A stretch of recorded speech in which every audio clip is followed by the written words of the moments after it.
They're kind of like, oh, well, now I'm just stuck in this sucky apartment. Like, not in my opinion. This is you talking. I don't think it looks that bad. Welcome to the Founders Foundry, the podcast where we are talking about the building blocks of being a founder and entrepreneurship and kind of what it takes to excel and succeed in the space. I am your co-host, Mr.Yyetti. I'm accompanied by the marvelous Olivia Kirk, and we're about to give you a bunch of wisdom, man. Today's theme / topic is going to be about how we separate our business selves from our personal selves. So we kind of go into a lot of our personal experiences through our business adventures individually and kind of how we navigate separating those or integrating them. It's a great episode. We hope you guys enjoy it. Make sure to give us a fantastic rating on Apple Podcasts and Spotify. And we hope you enjoy. So yeah, I kind of just wanted to start off with the question of kind of why do we feel the need to separate our business and work lives from our personal selves and our personal identity and kind of like our home lives. I feel like that's a big question that a lot of people ask is like, or that a lot of people say is like, I need to separate. How do I separate these two things? And I feel like generally there's like two reasons why people do this or feel the need to do this. And I think the first reason is we tend to associate stress with our business lives and our work lives. And maybe this is due to like different things. Maybe we overwork ourselves, our workload is bad, whatever it might be, but we feel the need to separate that. So when we come home, it's kind of like we're turning off that switch. It's like leaving the stress at the office kind of type of thing. And we associate our home life with like peace and quiet and just our personal things, right? So that would be the first reason I would think. And then the second reason would be that for whatever reason, again, we don't want to, we don't want our personal identities to be the same as our work or business identities. For me, this was definitely a thing. So like I did direct sales and I didn't want to be associated with the cheesy salesman archetype type thing, right? Yeah. So I would never post about it on my personal social medias, anything like that. When I was with my friends, they knew what I did. It's not like it was a secret or anything, but I would never like label myself, oh, like I'm the girl that sells doormats or like like markers for little kids. Not that that's anything to be ashamed of, right? But it's like that's not me. That's not fully who I am. I'm like it's labeled as the cheesy salesman archetype, and I'm like that's not all that I am, right?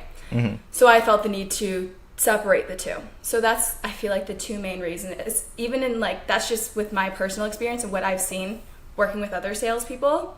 That's kind of what I've seen, and especially with my own personal experience. I think that it's a better outcome if you learn how to integrate those things. And it not only helps you with like your personal identity, but when you are able to integrate your work life or your personal identity into your business identity, it not only helps you personally, but it helps you to grow your sales and your business. Because your customers and the people that you're working with can like see the authenticity in you and see that personal side of you in your business and in your work, and it helps improve that. I mean, like for me, I feel like I have the opposite problem, right? Where because I have them like merged and because I'm working on business ideas that I'm super passionate about, like I don't come home and like I don't like switch it off like, okay, we're no longer an entrepreneur, right? Like I actually struggle with that being a constant thing inside of my life, right? Where I actually struggle with turning it off.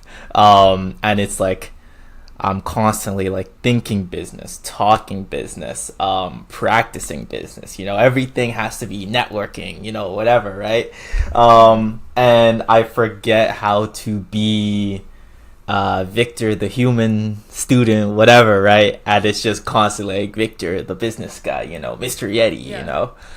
I mean, my question in response to that, I feel like would be, why do you feel like you need to switch that off? I feel like If you're like that actually goes along we did not plan this. That actually goes along perfectly with how I would respond to like the second reason. I feel like that's kind of what you're saying. Like it doesn't sound like you necessarily have stress associated with the work side of things. I mean, oh no, I do. Okay. No, Cool. it's So maybe terrible. I'll hit both of them.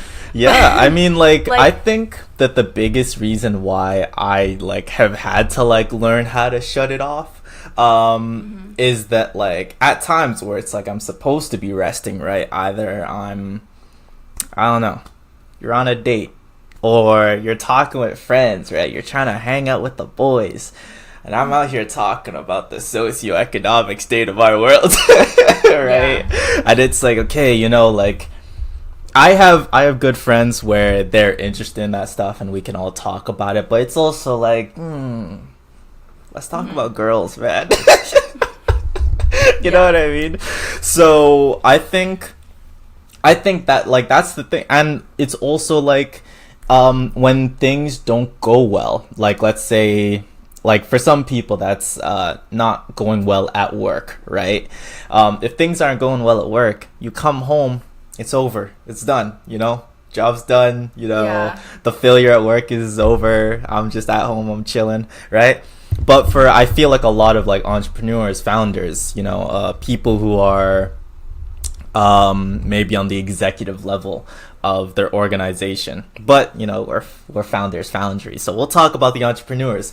Especially for an entrepreneur, you come home like, I don't know, you didn't like hit a certain mark or a meeting didn't go well, and you come home and you're still like the entrepreneur, and you're like, man, that sucks, right? And it's hard to like wind down or be intimate or be a good friend, you know, while like all that's going inside your head of like that meeting and that milestone that you didn't hit.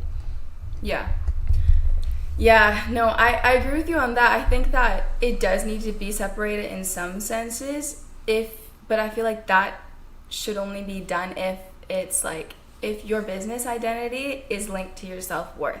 I think that's when it needs to be separated. Because if that happens, if your business identity is linked to like the physical things that you can do, like the tangible business tools that you have and techniques and like the numbers that you're showing, the people who you're networking with, if that is linked to that and that's where your self-worth is coming from, those things are fleeting. Like there's, no matter what, there's always going to be some type of failure, especially in business, especially if you're an entrepreneur. Like that is just that's what you're signing up for. Yeah. It's inevitable. So you can't link that to your self-worth because you're going to have so many hits. And when it's a hit to your business, it's going to be a direct hit to your self-worth as well. So like that has nothing to do with you and like your personal life and who you are when you're coming home after work.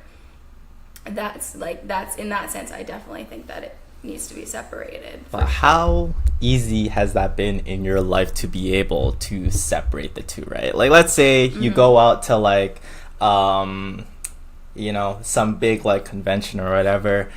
This is a big thing. You were expecting like some big numbers, you know, big sales, lots of clients, you know, lots of customers, whatever, right? You go down there and you just flop, man. Like it's terrible. You're not getting sentences out. People don't even want to like look at your product. You're pissed, right? How easy is it to then come home and be like, well, that was terrible. Anyways, right? Yeah. And that's that's a real question. Like how has that been for you in being able to like separate it when it's not beneficial and link it when it is? Yeah, it's definitely something that you do need to work through in your own mind, like a lot. You need to do a lot of self-reflection on exactly what your intentions are and where your like passion is coming out of. So for me personally, I found that when I link like my confidence in my business life to my intentions rather than my like the tangible physical things and my abilities kind of, then that's when it becomes much more easier for me So, like, I was listening to this podcast the other day, and this is essentially exactly what he said. There's a guy called Ed Milet talking. He's a really successful entrepreneur. But he was talking about what this guy, Wayne Dyer, told him. And he said he said, you're going to be successful and change the world not because of anything physically tangible that you have accomplished or that you're able to do, but because you're a good man and because you have good intentions. And as cheesy as that sounds, that is so true, especially when it comes to your like personal mental state. And he says not because of not because of any physical things that he's demonstrated. And he tells him always link your confidence to your intentions, not your abilities. So kind of what I was saying before, that's the same with like linking your self-worth to your business outcomes, is those things are always going to falter. Those things are always going to go away. That's not like a dependable thing at all. You can't link your confidence in your business life to that. You have to link it to what your intentions are deep down, because at the end of the day, your intentions can't falter. If your like moral compass is in there and what your vision is, like no matter what ups and downs you go through, you're still working towards this passion and this goal that's inside of you, right? And I think that especially when that mindset changes, and when I changed my mindset to that in my sales life, I no longer had to switch that on and off. And my personal beliefs and passions, it seeped through in the way that I talk to my customers. So they could see that authenticity like straight off the bat, and they're way more akin to listening to you and hearing what you have to say because it's you talking. It's not just this salesman side of you, which again, that's very, very specified to what I was doing in direct sales. Mm-hmm. But when I felt like I didn't need to switch off that salesperson side of me when I came home, I didn't feel like I needed to like leave the office at the office, like it didn't feel like I was working all day long because there was nothing that I had to switch off. I was being myself the whole day. I was like speaking through my passions through what I was doing in the business. And I know that's not always easy to do, is like pursue your passions through your business, but I think that you can reframe it in a lot of ways. Yeah. To like have it intertwined more so. But yeah. So you would say that because like there are some people, and especially nowadays, like we have a grind set mindset group of entrepreneurs, especially like through Instagram, TikTok, what have you, right? What would you say about like people who use their perception of self-worth in order to spur themselves into action, right? Like in psychology, we have at least it's we talk a lot about this in marketing, of like there's where the consumer actually is, like objectively, and then there's the desired self, right? And they can be doing just fine, but the desired self is something much higher, and therefore they perceive themselves to be worse off, right? And they try to create equilibrium between that like equation, right? And that's where a lot of like buying decisions come from, and that's kind of like where entrepreneurs that's entrepreneurship. You look at like where the customer is, or at least believe they are, and you sell them where they like want to be, and that dream or whatever that looks like for them, right? But entrepreneurs kind of fall into their own trap, and it's like, okay, well, I'm not a millionaire, or my business isn't making 10 million ARR, right? What would you say, like is it good, is it bad, in order to like use that as motivation? What do you think? I mean, yeah, like this opinion that I'm stating is kind of coming in like after a certain degree of experience in the business. So this is kind of something that I discovered later on. Mm-hmm. So I think that if it's a question of where your motivation is coming from, I think that it can help it along for sure. And I don't know, for me personally, if I learned this earlier on in the business, it would have helped me way more. And I kind of see what you're saying. From what I'm hearing, it seems like you can get into the trap of, oh, well, my intentions are good, so it hinders my motivation sometimes, because it's like, it's okay if this went badly. Like, I don't need to work harder to get a better number. Like, is that not necessarily. I was more so, like poking the bear on that one. When I'm talking about this one, I want more so of your opinion on like what you think about using that as like motivation, like actually using your personal life. Like, let's say that's a good example that will trigger people. Let's say I'm living inside of an apartment that I'm not super proud. Actually, yeah, that is me. I'm living in an apartment I'm not super proud of. It's a pretty small room. I want to be inside of like a nice condo, a lot of money. I want a booming business, whatever. Okay, I need to start grinding because my life sucks, whatever, right? What do you think about using that as motivation versus actually, no, I'll just stop there. What do you think about using that as motivation? Yeah, I mean, I think there's two kinds of motivation. It's kind of like looking at it from a positive side or a negative side.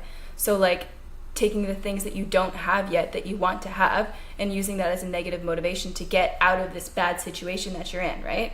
So that's kind of what you're using there. Or you can use something, I think that's opposite of kind of what I'm talking about, where I'm using this positive thing that could be so positive, and I'm working towards that, so that's moving me forward.